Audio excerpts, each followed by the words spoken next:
Hello students, today we are going to start a new chapter, atomic structure, which is your unit 2 11th class. Okay, आपने class 9th में काफ़ी कुछ इसके बारे में पढ़ चुके हैं एटॉमिक स्ट्रक्चर के। स्टूडेंट्स आपने इसमें पढ़ा होगा कि एटम जो है Dalton according to Dalton atomic theory के वही जो कोई भी मैटर है वो छोटी छोटी पार्टिकल से मिलके बना है, specially they are made up of atoms. Okay, और एटम्स के भी फर्दर आगे जाके 9th क्लास में ही हम इसकी डिस्कवरी को पढ़ चुके हैं अच्छे से कि वो सब एटॉमिक पार्टिकल्स से मिलके बना है। उसके बाद वो डिवाइड कर दिया गया था, सब एटॉमिक पार्टिकल्स में वो डिवाइडेड है जो कि इलेक्ट्रॉन, प्रोटॉन और न्यूट्रॉन के नाम से जाने जाते हैं। आज के दौर में तो और भी ज़्यादा सब एटॉमिक पार्टिकल्स हमारे खोजे जा चुके हैं। ओके स्टूडेंट, जैसे पॉजिट्रॉन हो गया, न्यूट्रिनो हो गया, ठीक है। बट स्पेशली हम यहाँ पर जो डिटेल में पढ़ेंगे, और मैं इस डिटेल में भी नहीं जाना चाहूँगा क्योंकि ये सब चीज़ें आप 9th क्लास में 10th क्लास में पढ़ चुके हैं, ठीक है। अब जानते हैं atom is made up of 3 सब atomic particles, electron, proton and neutron. Okay, इनके सिंबल ये हैं, इनको आप अच्छे से पढ़ सकते हैं, इलेक्ट्रॉन, प्रोटॉन, न्यूट्रॉन, ठीक है। इनकी अप्रोक्सीमेटली रिलेटिवनेस क्या होती है, 1/1836, यानी कि एक प्रोटॉन से एक इलेक्ट्रॉन इतना हल्का होता है, यानी कि 1/1836। प्रोटॉन का जो मास है वो रिलेटिव मास जो है वो 1 है, यानी कि इसके कंपैरिजन में तो न्यूट्रॉन का भी इतना ही है, लेकिन इलेक्ट्रॉन जो होता है वो प्रोटॉन और न्यूट्रॉन से लाइट होता है। ये आपको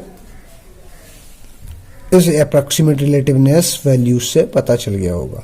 तो ये सब कुछ डिटेल्स हैं जो कि आप 9th क्लास में mass of electron 9.109 into 10⁻³ kg होगा। प्रोटॉन की जो होगी वो ये होगी -23 बड़ा होता है -31 से, तो प्रोटॉन ज़्यादा भारी होता है, न्यूट्रॉन उससे भी भारी होता है। मास इन AMU है, चार्ज कितना होता है, इस पर माइनस का चार्ज होगा, इलेक्ट्रॉन पे इस पर प्रोटॉन है तो ये पॉजिटिव का 1.6 इंटू 10⁻⁻19 होगा स्टूडेंट्स, और ये होगा आपका 0 चार्ज होगा। न्यूट्रॉन पे तो कोई चार्ज नहीं होता। इसी तरह एक्चुअल चार्ज जो है, और डिस्कवरर कौन कौन है इलेक्ट्रॉन के, जे थॉमसन हैं, आप जानते हो, अर्नेस्ट रदरफोर्ड प्रोटॉन के हैं, और न्यूट्रॉन जो है वो चैडविक। ईट पर नाच स्टूडेंट्स, इलेक्ट्रॉन ईट थॉमसन, पर पी से प्रोटॉन, रदरफोर्ड, या ईट पर नाच न्यूट्रॉन, एन से आपका बन जाएगा न्यूट्रॉन, और च से चैडविक, यानी कि आप इसे याद रख सकते हैं कि किसकी डिस्कवरी किस साइंटिस्ट ने की थी। ओके, नाउ अब डिस्कवरी ऑफ इलेक्ट्रॉन ये हम पढ़ चुके हैं 9th क्लास में, लेकिन एक बार मैं फिर से आपको याद दिला दूं थोड़ा सा, तो उसको कर लेते हैं। ओके स्टूडेंट्स, तो डिस्कवरी ऑफ इलेक्ट्रॉन जो है, कैथोड रे एक्सपेरिमेंट हुई थी, उसकी थोड़ी सी हिस्ट्री है कि इन 1859 जूलियस पल्कर एक साइंटिस्ट थे जिन्होंने मतलब कुछ डिस्कवरी शुरू की थी, मतलब वो कुछ एक्सपेरिमेंट्स कर रहे थे। वो एक्सपेरिमेंट क्या था, वो स्टडी कर रहे थे conduction of electricity through gases. उस टाइम तक स्टूडेंट्स कंडक्शन जो इलेक्ट्रिसिटी वो पॉसिबल था through solid and through electrolyte, यानी कि लिक्विड के थ्रू भी वहां तब तक कंडक्शन का पता लग गया था कि इलेक्ट्रिसिटी इनसे भी क्या हो सकती है, कंडक्ट हो सकती है। और ये शायद आप जानते भी हैं कि मतलब आप कि साल्ट को पानी में डिसॉल्व करके फिर उससे हम इलेक्ट्रिसिटी कंडक्ट करा सकते हैं, और भी सॉल्ट से करा सकते हैं, और सॉलिड कंडक्टर्स तो अपने करते ही हैं।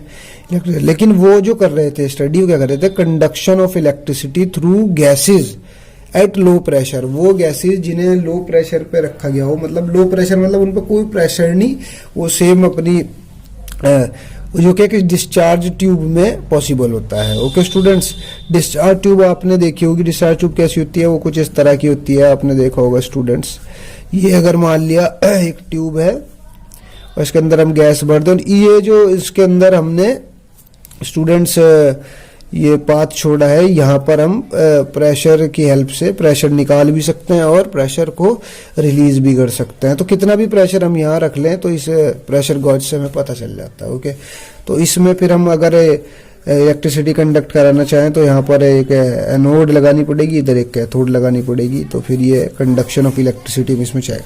तो ये वो कर रहे थे, लेकिन उन्हें कुछ सफलता नहीं मिली या ठीक है। तो इन 1897 में जेम्स जे थॉमसन जो थे वो यही सेम एक्सपेरिमेंट को कंडक्ट कर रहे थे, लेकिन उन्होंने एक मतलब जो है खुशकिस्मती से लकीली उन्होंने जो है एक डिस्कवरी कर दी जो कि बहुत ही रिवोल्यूशनरी स्टडी थी। वो स्टडी इलेक्ट्रॉन की डिस्कवरी थी, डिस्कवर्ड इलेक्ट्रॉन। उन्होंने अब इसके इलेक्ट्रॉन की ये क्या है, चार्ज बाय मास रेशियो है 1.75 इंटू 10⁻11 कूलम्ब पर केजी। चार्ज की जो यूनिट होती है कूलम्ब, स्टूडेंट्स हमने पिछले चैप्टर में पढ़ा, और मास की यूनिट केजी होती है। तो ये इलेक्ट्रॉन का चार्ज रेशियो मास, ठीक है। और इलेक्ट्रॉन पर चार्ज कितना था, ये था। अब चार्ज रेशियो मास और इलेक्ट्रॉन को अगर हम देखें तो इनकी हेल्प से हम मास निकाल सकते हैं इलेक्ट्रॉन का कितना होगा। तो वो भी याद रखना आपने 9.1 इंटू 10⁻31 किलोग्राम, ओके। और एटॉमिक मास यूनिट में कितना होगा 0.0054, ठीक है, 9 एटॉमिक मास यूनिट। तो स्टूडेंट्स ये तो डिटेल हो गई कि मतलब कैसे जो है थॉमसन ने डिस्कवरी की इलेक्ट्रॉन की, okay. Now coming on the discovery of proton, okay student. Discovery of proton जो है वो किसने की थी, अभी हम पिछले पढ़ चुके हैं, रदरफोर्ड ने, ओके। और कैसे की थी स्टूडेंट्स, इसे बोलते हैं हम एनोड रे एक्सपेरिमेंट। इसमें क्या था स्टूडेंट कि अभी हमने एक डिस्चार्ज ट्यूब बनाई है, ठीक है, ऐसे हम डिस्चार्ज ट्यूब बनाई थी। ये हम 10th में पढ़ चुके हैं स्टूडेंट, इसलिए मैं ज़्यादा डिटेल में नहीं आपको बताऊंगा, बस आपको रिकॉल कराऊंगा, क्योंकि आगे हमें बहुत सी इंपॉर्टेंट चीज़ें जो हैं वो पढ़नी है, उनमें ही अपना टाइम ज़्यादा देना है। ये मान लिया आपका कैथोड हो गया स्टूडेंट, और ये हो गया आपका एनोड, ओके स्टूडेंट।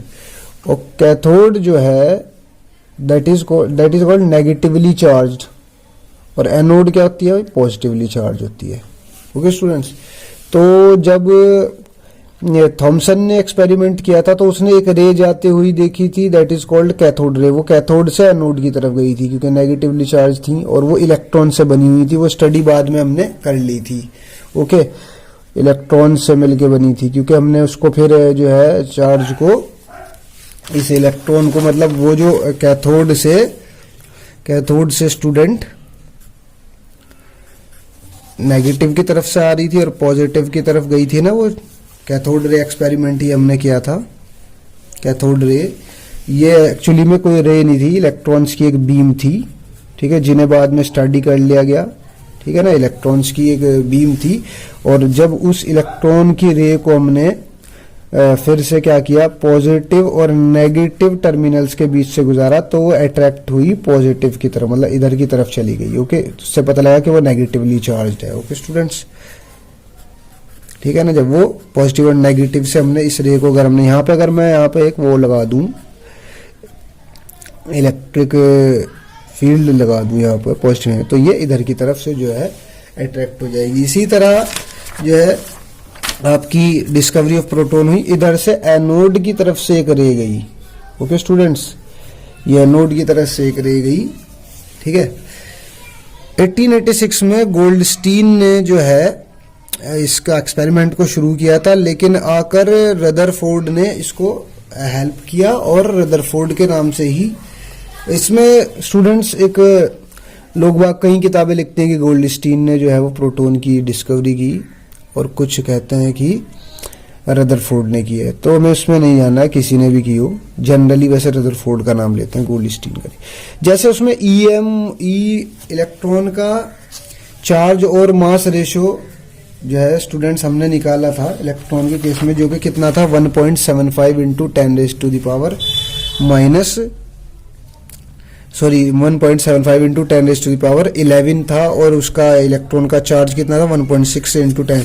तो इस तरह जो है कोई कांस्टेंट नहीं आता स्टूडेंट्स, जिस तरह इसका कांस्टेंट आ रहा है ना इलेक्ट्रॉन का मास रेशियो, इस तरह ही जो आपके प्रोटॉन का चार्ज मास रेशियो है वो कांस्टेंट नहीं आता, क्योंकि स्टूडेंट्स इलेक्ट्रॉन में तो कोई मास होता नहीं है, नेग्लिजिबल मास होता है, तो इसलिए उसकी वैल्यू आ गई। लेकिन क्योंकि प्रोटॉन का जो है वो हर एलिमेंट में नंबर ऑफ प्रोटॉन्स क्या है, किसी में 1 है, किसी में 2 है, किसी में 3 है, किसी में 4 है, किसी में 5 है, किसी में 6 है, किसी में 7 है, इस तरह। तो वो वैल्यू कांस्टेंट नहीं आ रही थी, ये बात याद रखना। मैक्सिमम वैल्यू कितनी आई थी, दैट इज 9.5 इंटू 10⁻⁻11 कूलम्ब पर केजी। ये मैक्सिमम वैल्यू अपनी आई थी किसके, प्रोटॉन के केस में, charge divided by mass ratio में। प्रोटॉन पे चार्ज कितना था स्टूडेंट्स, 1.6 इंटू 10⁻⁻19 कूलम्ब। तो उसी हिसाब से जो है हमने इसका चार्ज और इसके बीच में यानी कि E/m डिवाइडेड बाय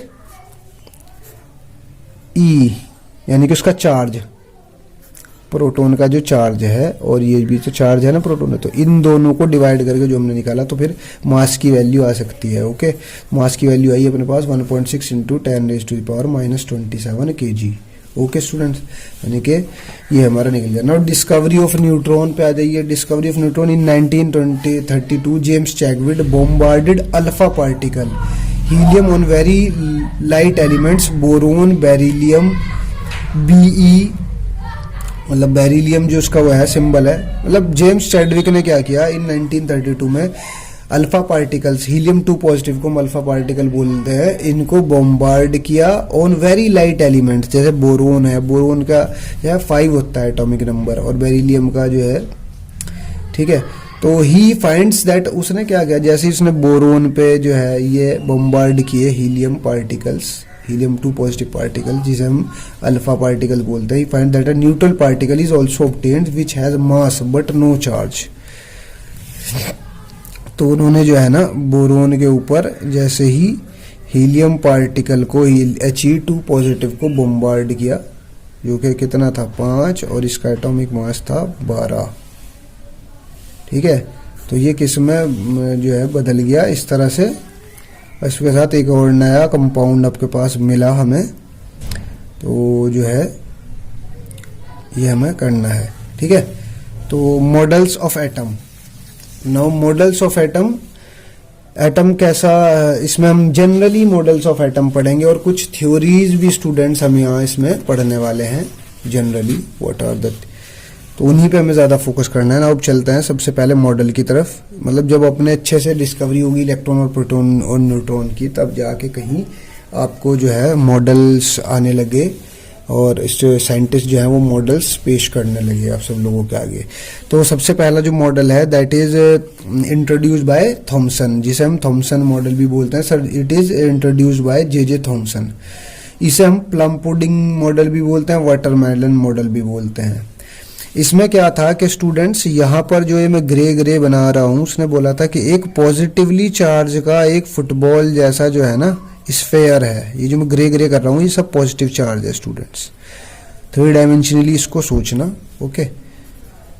ये जो है एक पॉजिटिवली चार्ज्ड स्फेयर है और इसमें बीच बीच में जो है आपके इलेक्ट्रॉन्स एम्बेडेड है इसके अंदर, ओके स्टूडेंट्स।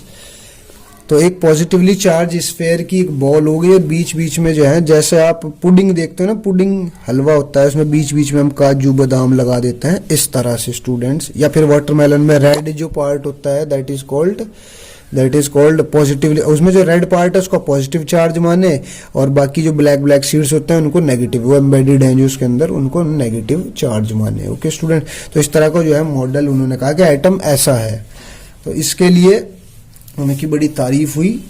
तो उसकी जो खास बात थी, उन्होंने कहा था कि रेडियस ऑफ पॉजिटिव स्फीयर कितना था, 10⁻⁻10 मीटर। इतना याद रखना आप कि इसका जो यहाँ से सेंटर से लेके जो आउटर डिस्टेंस है स्फीयर, जिसे हम रेडियस बोलते हैं, रेडियस ऑफ स्फीयर था positive sphere that is 10⁻⁻10 metre. इसकी लिमिटेशन क्या थी स्टूडेंट्स, कि ये हम 9th क्लास में पढ़ चुके हैं कि do not explain stability of an atom. उन्होंने बोला कि ये स्टेबिलिटी ऑफ एटम को जो है वो एक्सप्लेन नहीं कर पाए, और नो एक्सप्लेनेशन अबाउट न्यूट्रॉन। तो उन्होंने ना ये बताया कि भाई न्यूट्रॉन क्या है, और मास इज यूनिफॉर्मली डिस्ट्रीब्यूटेड। एक उनकी जो थी कि इसमें मास जो है वो यूनिफॉर्मली डिस्ट्रीब्यूटेड था, यानी कि जितना पॉजिटिवली चार्ज है उतना ही नेगेटिव चार्ज है, वो तो बात ठीक है, लेकिन मास के according mass is uniformly distributed के मतलब जो है हर जगह पॉजिटिव चार्ज फैला हुआ है और हर जगह इलेक्ट्रॉन फैला हुआ है। ये एक एक्सपेरिमेंट जो रदरफोर्ड ने किया था, जिसे हम अल्फा पार्टिकल एक्सपेरिमेंट बोलते हैं स्टूडेंट्स, उसके जानने के बाद जो हम 9th क्लास में अच्छे से पढ़ चुके हैं, gold foil alpha particle experiment, उसके बाद ये पता लगा था कि मास जो है वो यूनिफॉर्मली डिस्ट्रीब्यूटेड नहीं है स्टूडेंट्स। वो कैसा है, वो मास एक जगह कंसंट्रेटेड है पॉजिटिवली चार्ज, और इलेक्ट्रॉन जो है उसके चारों तरफ जो है घूमता है। वो रदरफोर्ड वाले हम एटॉमिक मॉडल में पढ़ेंगे। तो रदरफोर्ड ने स्टूडेंट्स क्या करा, जब इसकी इतनी सारी लिमिटेशंस थी, तो उसके बाद रदरफोर्ड्स एटॉमिक मॉडल जो है वो इंट्रोड्यूस हुआ, जिसकी वजह बनी थी अल्फा पार्टिकल स्कैटरिंग एक्सपेरिमेंट। उसमें क्या किया गया था स्टूडेंट्स के, मैं थोड़ा सा आपको डिटेल नहीं बताऊंगा, बस बता देता हूँ ऐसे ही कि उसमें क्या किया गया था कि एक स्टूडेंट्स यहाँ पर हम कर रहे थे रदरफोर्ड्स एटॉमिक मॉडल, जिसका कारण बना था क्योंकि थॉमसन के जो मॉडल हैं उसमें बहुत सारी लिमिटेशंस हमें देखने को मिली। एक तो वो स्टेबल ही नहीं था, ठीक है ना, दूसरा उसका जो कोई न्यूट्रॉन के बारे में, क्योंकि 3 होते हैं ना आपके सब एटॉमिक पार्टिकल, तो न्यूट्रॉन के बारे में कोई जानकारी नहीं दी थी उन्होंने, और तीसरा मास इज यूनिफॉर्मली डिस्ट्रीब्यूटेड बोलते थे उसमें, जो कि ऐसा नहीं है, जो कि हमें कैसे पता लगा आफ्टर एक्सपेरिमेंट रदरफोर्ड एटॉमिक। तो रदरफोर्ड्स एटॉमिक मॉडल का जो बेस बना स्टूडेंट, वो मेनली एक कारण बना जिसे एक्सपेरिमेंट किया था रदरफोर्ड ने, जिसे बोलते हैं अल्फा पार्टिकल स्कैटरिंग एक्सपेरिमेंट। मैं अल्फा पार्टिकल आपको पहले ही बता चुका हूँ, that is helium 2 positive. Okay students, तो अल्फा पार्टिकल स्कैटरिंग एक्सपेरिमेंट क्या है स्टूडेंट्स, ये हम 9th क्लास में बहुत अच्छे से डिटेल में पढ़ चुके हैं, बट थोड़ा सा मैं आपको बता देता हूँ what is alpha particle scattering experiment. इसमें उन्होंने एक गोल्ड फॉइल ली थी, बारीकी से हम थोड़ा जूम करके बनाए हुए हैं ये, ठीक है स्टूडेंट्स। तो ये एटम्स, ये सब गोल्ड के एटम्स हैं, इनसे बने थे। तो उन्होंने क्या किया स्टूडेंट्स, इधर से जो है अल्फा पार्टिकल को बॉम्बार्ड करना शुरू किया स्टूडेंट। तो ये सब क्या है आपके हीलियम 2 पॉजिटिव यानी कि अल्फा पार्टिकल्स हैं। तो जैसे ही वो मान लिया कर रहे थे, तो उन्होंने देखा कि कुछ जो है बहुत 1000 में एक लाइन ऐसी थी जो बिल्कुल बॉम्बार्ड होके वापस आ रही थी स्टूडेंट। जैसे वो अगर ऐसे गई तो ऐसे ही वापस आ गई after bombardment, 1000 in 1 lines. Okay student, alpha particles. बाकी जो है थाउजेंड्स में से 996 जो है वो ऐसे ही क्या हो रही थी, निकल जा रही थी। ओके स्टूडेंट्स, बिल्कुल as it is without any reflection. ये तो हम पढ़ ही चुके हैं 9th क्लास में स्टूडेंट्स, इनमें कोई डिफ्लेक्शन देखने को नहीं मिला।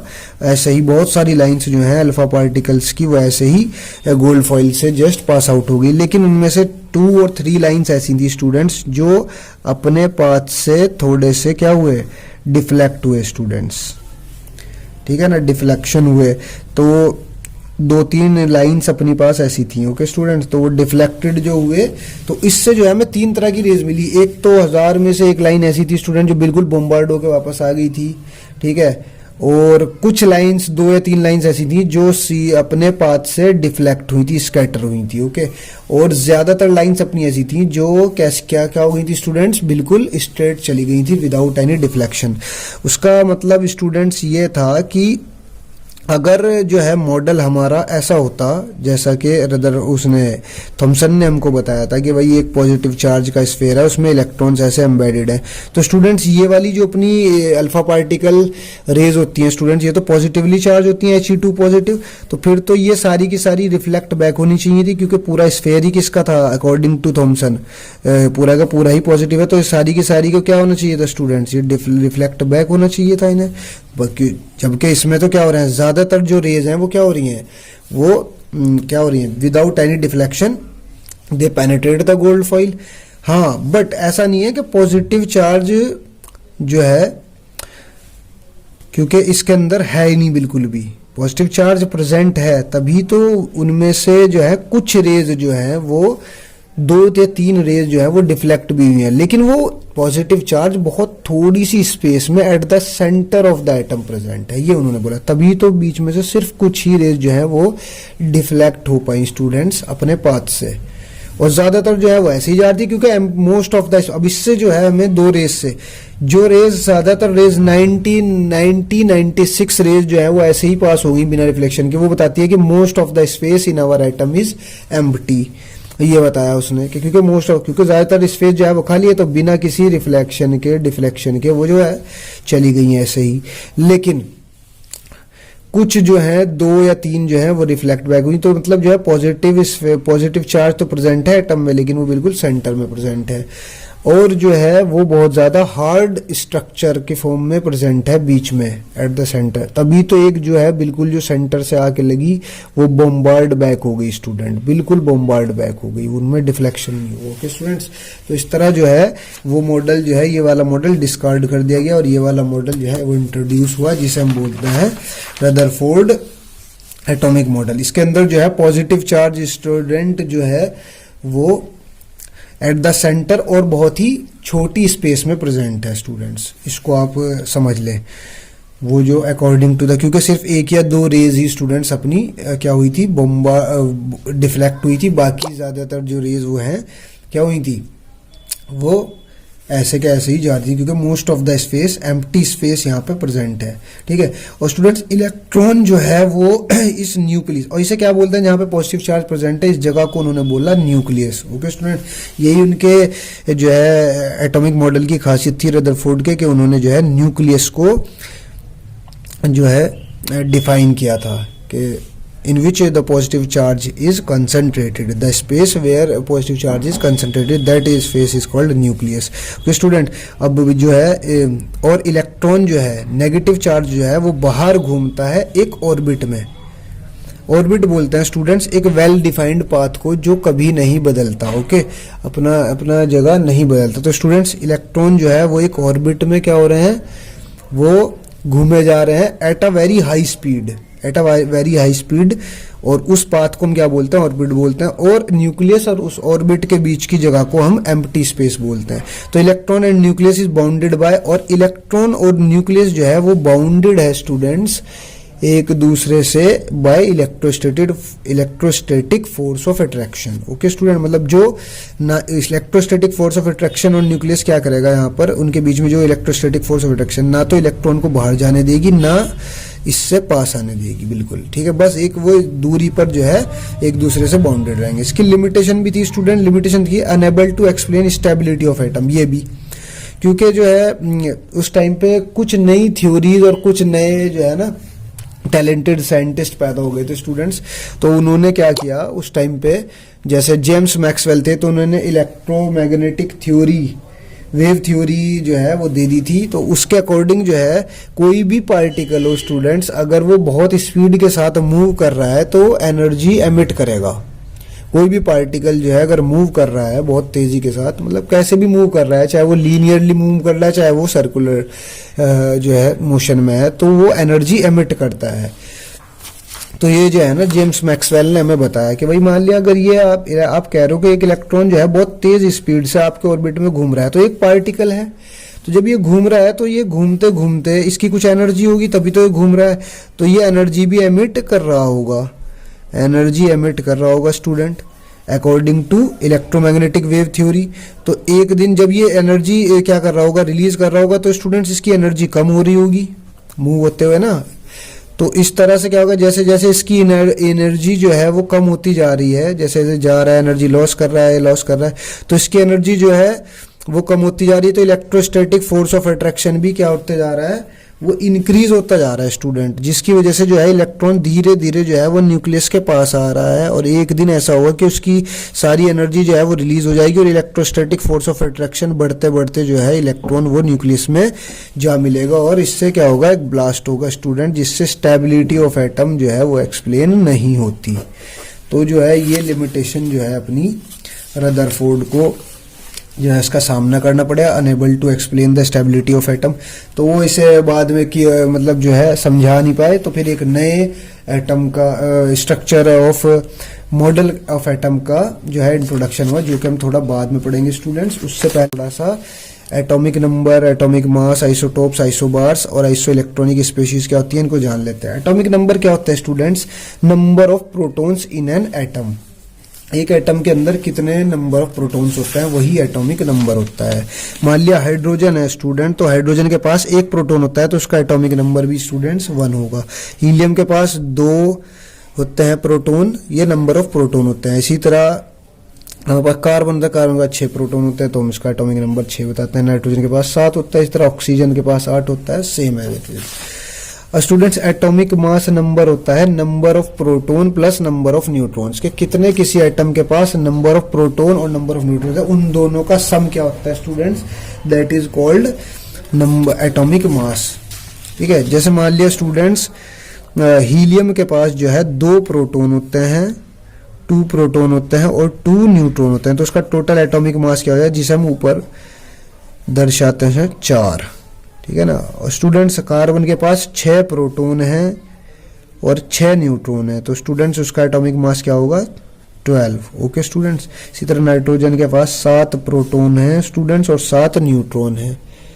ठीक है ना, तो 7 प्रोटॉन 7 न्यूट्रॉन, तो एटॉमिक मास कितना हो गया स्टूडेंट न्यूट्रॉन का 14। तो ये हो गया आपका एटॉमिक मास।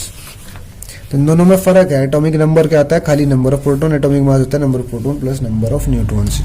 अब आइसोटोप्स क्या होता है स्टूडेंट्स, इनको हम जान लेते हैं। Isotopes are species with same atomic number but different atomic mass number. Chemical property उनकी क्या होती है स्टूडेंट्स, जो है केमिकल प्रॉपर्टी सेम होती है, सेम केमिकल प्रॉपर्टी होती है, but chemical property same but physical property different होती है, क्योंकि उनका एटॉमिक नंबर। अब स्टूडेंट्स हमें यहाँ पर एक बात और पता चलती है कि केमिकल प्रॉपर्टी डिपेंड करती है एटॉमिक नंबर पे। तो अगर किसी 2 चीजों का एटॉमिक नंबर सेम है तो उसकी केमिकल प्रॉपर्टी सेम होगी, बट क्योंकि एटॉमिक मास क्या होता है, उसमें डिफरेंट नंबर ऑफ प्रोटॉन होते हैं, डिफरेंट नंबर ऑफ, तो डिफरेंट नंबर ऑफ प्रोटॉन होने के कारण उनके अंदर जो है एटॉमिक मास डिफरेंट होता है, तो फिजिकल प्रॉपर्टी जो है वो डिफरेंट हो जाएगी।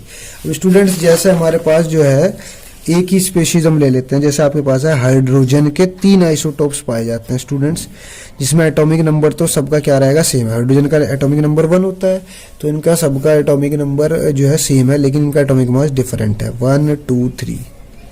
इसके पास कोई न्यूट्रॉन, इसमें 1 प्रोटॉन है तो ऊपर ही एटॉमिक मास है, तो प्रोटॉन बस 1 प्रोटॉन है, और इसके पास 1 प्रोटॉन 1 न्यूट्रॉन, इसके पास 1 प्रोटॉन क्योंकि और प्लस 2 न्यूट्रॉन। ओके स्टूडेंट्स, इसका नाम प्रोटियम है स्टूडेंट, इसका नाम ड्यूटोरियम है स्टूडेंट, और इसका नाम ट्रिटियम है स्टूडेंट्स।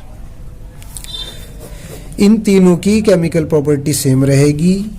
मान लिया ये H plus H2 plus O2 अगर मान लिया प्रोटियम वाला ले लिया तो ये भी वाटर बनाएगा स्टूडेंट, और ये भी अगर मान लिया ड्यूटोरियम ले लिया मैंने D2 प्लस O2 तो ये भी D2O हैवी वाटर, लेकिन ये हैवी वाटर बनाएगा फिजिकली जो है प्रॉपर्टी चेंज है, लेकिन बनेगा वाटर ही दोनों स्टूडेंट्स। ओके स्टूडेंट्स, चलिए अब जो होता है आइसोबार्स क्या होता है, isobars are species with same mass number but different atomic number. इसमें उल्टा कर देते हैं स्टूडेंट्स, इसमें क्या है कि आपका डिफरेंट एटॉमिक मास नंबर तो सेम है बट डिफरेंट क्या है, एटॉमिक नंबर है, तो इसका स्टूडेंट्स जो है फिजिकल प्रॉपर्टी सेम हो जाएगी बट केमिकल प्रॉपर्टी डिफरेंट हो जाएगी। जैसे स्टूडेंट्स आपके पास जो है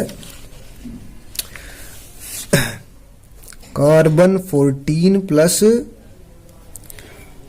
6, ये हो गया स्टूडेंट्स हमारे पास। जैसे ये हमारे पास एग्जांपल है डिफरेंट 14, और नाइट्रोजन का भी एटॉमिक मास क्या होता है 14 होता है, और एक आइसोटोप होता है कार्बन का स्टूडेंट्स, उसका एटॉमिक मास भी क्या होता है 14 होता है, लेकिन इनके दोनों के एटॉमिक नंबर क्या है वो डिफरेंट है, तो इनकी जो है केमिकल प्रॉपर्टी तो जो है वो डिफरेंट होगी बट फिजिकल प्रॉपर्टी दोनों की सेम होगी। इसी तरह आर्गन और कैल्शियम होता है, दोनों का एटॉमिक मास सेम होता है, same mass number but different atomic number. Atomic number argon का 18 है और इस कैल्शियम का 20 है। ओके, अब आइसो इलेक्ट्रॉनिक स्पेशीज क्या होती हैं स्टूडेंट, डिफरेंट स्पेशीज और elements having same number of electron.